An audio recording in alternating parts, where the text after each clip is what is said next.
Então vamos lá, como o objetivo aqui é esclarecer, não é fazer média, não é fazer engajamento, não é me aliar com a ideologia idiota pra lá, ideologia ruim pra cá.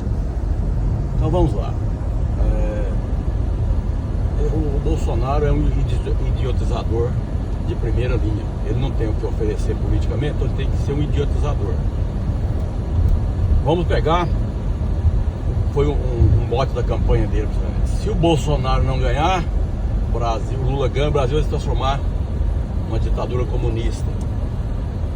Veja, qualquer pessoa que observa a política, que acompanha a política, saberia que isso é uma idiotice sem tamanho. O Lula tem lá seus defeitos, que tem muito, mas muito. Ninguém vai ouvir aqui eu defender Lula, esquece isso. Já falei, eu não vivo disso aqui, eu vivo de carregar pedra, eu não vivo de fazer média com político, fazer média com eleitor, eu vivo de falar a verdade, de usar meus conhecimentos. Então vamos esclarecer aqui. Primeiro, observar isso que eu estou dizendo, não estou defendendo Lula aqui. Mas tem que dizer a verdade, o cara é um estadista, é um democrata. Veja, em 94, o presidente Fernando Henrique, o então candidato Fernando Henrique foi eleito. Ele gostou, tomou gosto daquilo, não tinha o instituto da reeleição. O Fernando Henrique fez o quê? Começou lá no Fernando Henrique, comprou descaradamente o Congresso e fez a emenda à Constituição, trazendo a possibilidade da reeleição para os membros do Poder Executivo, os ocupantes de cargo do Poder Executivo, presidente da República, governador, prefeito. E coisa que o Fernando Henrique diz se arrepender hoje, não de ter comprado o Congresso, enfim, mas de ter colocado a possibilidade de ter reeleição no Brasil, para executivo, né? Deputados e senadores é outra história. Então o que acontece? Onde dá para provar que o Lula tem seus defeitos? Não estou defendendo o Lula, presta atenção, eu não estou defendendo o Lula, que a idiotização é tão grande que se falar Lula, o cara é favorável ao Lula. Eu sou favorável à verdade. Então o Lula foi eleito depois dos 2 mandatos do Fernando Henrique. O Lula foi eleito em 2002, governou, surgiu lá o mensalão, o petrolão, que inclusive é muito divulgado pelos deputados aí, os apoiadores do Bolsonaro. Contraditoriamente, eles não contam isso para o eleitor iludido do Bolsonaro. Se o Lula fosse um cara perigoso para a democracia, ele teria feito o quê? Com o mensalão e petrolão, ele tinha o Congresso na mão para aprovar o que ele quisesse mais um pouco. Foi persuadido, inclusive, para o hoje queridinho da extrema-direita, o senador Ciro Nogueira, presidente do PP, não PT, PP, 2 P's de pato. O Ciro Nogueira, presidente do PP, hoje queridinho da extrema-direita, que não observa política, ele mesmo foi um dos que persuadiu o então presidente Lula, lá no segundo mandato dele, que já estava com o Congresso na mão, ele tinha comprado o Congresso através de mensalão, petrolão, para quê? Para mexer na Constituição outra vez e trazer a possibilidade de um 3º mandato para ele.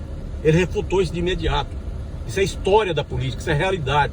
Então Lula tem todos os defeitos que não deveria ter, só que ele é um democrata, ele é um estadista. Ele refutou de imediato, ele não quis. Ele poderia ser reeleito facilmente para um 3º mandato. O que ele fez? Ele colocou, tanto é verdade que ele conseguiu eleger uma incapaz que é a ex-presidente Dilma Rousseff. Então, se ele tentasse o 3º mandato, ele seria reeleito. Então, quando vem com essa conversa, o Lula vai transformar o Brasil numa ditadura comunista, o Lula é antidemocrático. Não, quem é o aventureiro antidemocrático, porcaria da política é o Bolsonaro. Bolsonaro que tentou dar um golpe de Estado no Brasil aí, felizmente, dos 3 chefões das Forças Armadas, felizmente 2 pularam fora disso, do Exército e da Aeronáutica. Só o aventureiro foi o da Marinha, que pague por isso, inclusive, tomara que pague por isso, vá preso, para não atentar contra a democracia. A democracia nos custa caro. A possibilidade de eu estar falando aqui é porque a democracia me permite. Se o idiota do Bolsonaro estivesse lá como ditador, eu não poderia falar, mas não voltaria no Brasil, por exemplo, que eu seria inimigo do poder. Então eu preciso prestar atenção nessas coisas, quase que essas pessoas desajuizadas politicamente, quase prestam apoio a um ditador, vendendo uma ideia totalmente o contrário. Então o Lula tem todos os defeitos. Agora, para de passar vergonha, conheça a política do Brasil, a recente, eu não estou falando de política lá para trás, não, estou falando de política agora, aqui, 94, primeiro mandato do Fernando Henrique, segundo através da compra do Congresso, ele aprovou a emenda à Constituição, veio a possibilidade de ser reeleito e foi. Então o Lula ganhou depois, em 2002, ganhou de novo em 2006, em 2010 eles queriam que ele, não só o PT, não só os deputados do PT, senadores do PT, que nem todos também entraram nessa, mas muitos deles entraram. O Ciro Nogueira, que hoje é queridinho da extrema-direita, eu vou repetir aqui para ficar claro, prestava apoio ao governo Lula. Ele mesmo queria, ele tentou incutir na cabeça do então presidente Lula, atual de novo, por acaso, mas eleito democraticamente, sem aventura. Ele tentou incutir na cabeça do Lula para poder aprovar uma emenda para um terceiro mandato. E, repito, o Lula seria eleito facilmente. A prova é que ele fez a sucessora dele, que é a Dilma Rousseff. Então, antes de conversar fiado, antes de distribuir quadradinho, contribua com o seu país, preste atenção na história política do seu país, que o Bolsonaro ele se vende como um santo. O Bolsonaro ele se vende como tudo, como um ex-executivo, na cabeça do eleitor dele, um ex-executivo, um ex-padre, um ex-pastor, de menos que ele é um ex-deputado de 27 anos, incompetente completamente. Você não, parece que para a maioria dos eleitores do Bolsonaro, o Bolsonaro surgiu na política no dia da eleição. Ele é um santo da política, não é um mala da política, o maior bandido que a política brasileira já conseguiu produzir. O maior mentiroso, o maior perigoso, o maior aventureiro, que se não fosse o breque dos dois chefões das Forças Armadas, o da Aeronáutica e do Exército, tá lá, isso aí tá nos autos aí, eles prestaram depoimento. Isso não é fake news, isso não é conversa fiada. O Bolsonaro teria simplesmente dado um golpe de Estado. Aí fica, o Brasil vai se transformar numa Venezuela. A possibilidade do Brasil ter se transformado na Venezuela seria com o Bolsonaro. Então preste atenção na história, aprenda sobre política. Falar sobre política é bom, e tomara que muitos mais queiram falar, mas primeiro precisa aprender a política. E repito, eu não estou falando de política lá para trás, não. Estou falando de engenho, da época da escravatura, não estou falando nada disso. Estou falando de política recente. Fernando Henrique Cardoso está vivo aí, inclusive, até hoje. É política recente. Nem estou indo lá no ex-presidente Sarney, Fernando Henrique Cardoso. Presta atenção aí. Então lá, o Lula tinha comprado, e comprou mesmo, comprou o Congresso através do mensalão, do petrolão. Tinha o Congresso na mão. Se fosse um aventureiro, se não fosse um democrata, se não fosse um estadista, teria incutido na Constituição lá a possibilidade de um terceiro mandato, teria sido eleito fácil, porque ele elegeu a Dilma Rousseff. Pode ser até uma pessoa das mais honestas desde que passaram na presidência da República, mas é uma incapaz, e o Lula elegeu ela. Quanto à honestidade dela, não falo, até hoje não apareceu nada contra ela. Deram um impeachment nela lá, não tem nada a ver com roubalheira. Muito pelo contrário, ela estava até segurando o Congresso, por isso que o Congresso tirou ela. Ela não estava liberando as verbas para o Congresso, como era costume com o Fernando Henrique, como era costume com o Lula, como foi costume com o Temer, com o Bolsonaro então nem se fala. Depois do Bolsonaro, aí virou baderna mesmo. Hoje o Centrão toma conta do dinheiro do Brasil. Então, mas não interessa, ela pode ser a presidente das mais honestas aí, desse que eu estou citando aqui.